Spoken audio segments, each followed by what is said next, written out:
আসসালামু আলাইকুম। বিসমিল্লাহির রহমানির রহিম। ঘরোয়া রান্নাঘরে আপনাদেরকে স্বাগতম।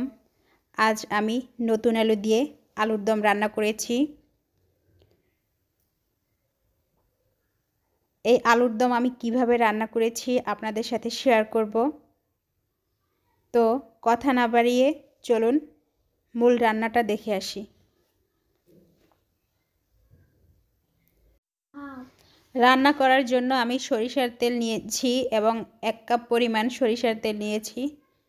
আর আলুর পরিমাণ হবে 1 কেজি। তো এর ভিতরে আমি এলাচ দিচ্ছি 3 পিস, আরও অ্যাড করছি দারুচিনি 2 ইঞ্চি পরিমাণ এবং লবঙ্গ 3টা, আরও দিয়েছি 2টা তেজপাতা ছিঁড়ে। এটা একটু 1 থেকে 2 মিনিটের মতো একটু তেলে টেলে নিচ্ছি। এরপরে আমি অ্যাড করছি পেঁয়াজ কুচি দিয়েছি 1/2 কাপ পরিমাণ। চুলার আঁচটা প্রথমে কিন্তু আমি মিডিয়ামে রেখেছিলাম, এখন একটু মিডিয়াম টু হাই রেখেছি। এটা লাইট গোল্ডেন কালার যখন হবে তখন এর ভিতরে আমি অ্যাড করব রসুন বাটা এবং আদা বাটা। এখন আমি অ্যাড করছি রসুন বাটা 1 টেবিল চামচ পরিমাণ, আরও আমি অ্যাড করব আদা বাটা দিব 1.5 চা চামচ পরিমাণ। এটা আবারও একটু আমি ভুনে নিচ্ছি। এ পর্যায়ে আমি অ্যাড করছি মরিচের পেস্ট, লাল মরিচের পেস্ট আমি অ্যাড করেছি এবং ঝালটা যে যার স্বাদ বা টেস্ট অনুযায়ী দিয়ে দিবেন।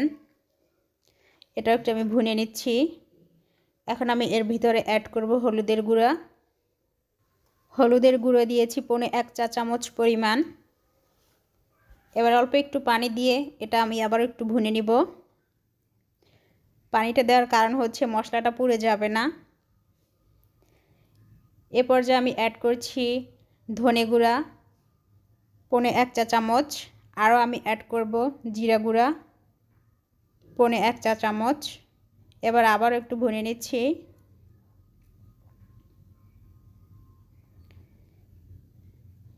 এখন আমি এর ভিতরে কেটে ধুয়ে রাখা আলুগুলো অ্যাড করছি। আলু দেখা যাচ্ছে আমি যেগুলো একটু সাইজে বড় সেগুলো কেটে নিয়েছি মাছ থেকে, আর ছোটগুলো কিন্তু কাটিনি।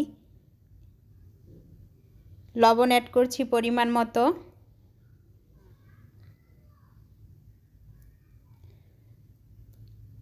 খুবই সুন্দর দেখা যাচ্ছে, মনে হচ্ছে ছোট ছোট ডিম। একটু কষিয়ে নিচ্ছি ভালোভাবে। চুলার আঁচটা মিডিয়াম টু লোতে রেখেছি। এ পর্যায়ে অ্যাড করছি 7-8টা কাঁচামরিচ। এখন আমি এর ভিতরে দিয়ে দিব গরম মশলা 1/2 চা চামচ পরিমাণ গরম মশলা দিয়েছি। এখন আবারও একটু ভুনে নিচ্ছি।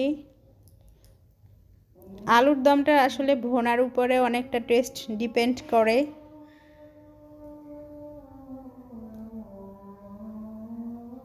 একটু সময় নিয়ে ধীরে ধীরে ভুনে নিতে হবে। তো ভুনা কমপ্লিট হয়ে গিয়েছে, এখন আমি এর ভিতরে পানি অ্যাড করব। পানিটা একটু বেশি দিব কারণ আমি আলুগুলো কিন্তু আস্ত রেখেছি এবং যে টুকরো করেছি সে টুকরোগুলো কিন্তু বেশি করিনি। ঢাকনা দিয়ে ঢেকে হাই হিটে রাখবো 5 থেকে 7 মিনিটের মতো। তারপরে মিডিয়াম হিটে দিয়ে আমি রান্নাটা করব। তো অনেকটাই হয়ে গিয়েছে রান্না। এ পর্যায়ে আমি 2 চা চামচ কর্নফ্লাওয়ার পানিতে গলিয়ে সেটা অ্যাড করছি। এই কর্নফ্লাওয়ার দেওয়ার কারণে ঝোলটা অনেক ঘন হয়ে আসবে।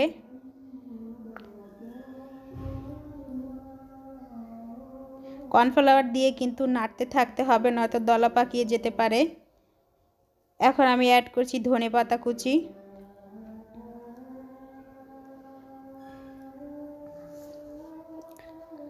আরও আমি দিব একটু পাঁচফোড়নটা টেলে নিব, তারপর এটার সাথে অ্যাড করব।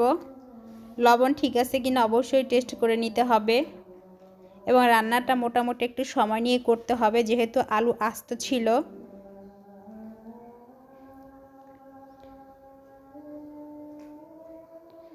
পাঁচফোড়ন অ্যাড করছি, অল্পই হাফ চা চামচ পরিমাণ পাঁচফোড়ন আমি এটা টেলে নিয়ে তারপরে কিন্তু দিয়েছি। হ্যাঁ,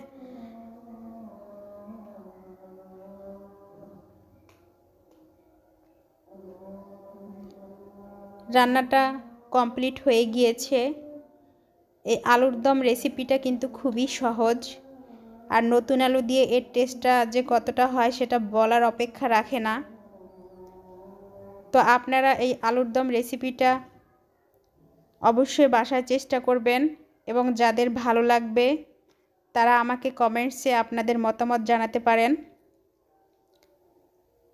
আমার ভিডিওতে বেশি বেশি লাইক দিবেন, চ্যানেলটা সাবস্ক্রাইব করবেন। ধন্যবাদ সবাইকে। আসসালামু আলাইকুম।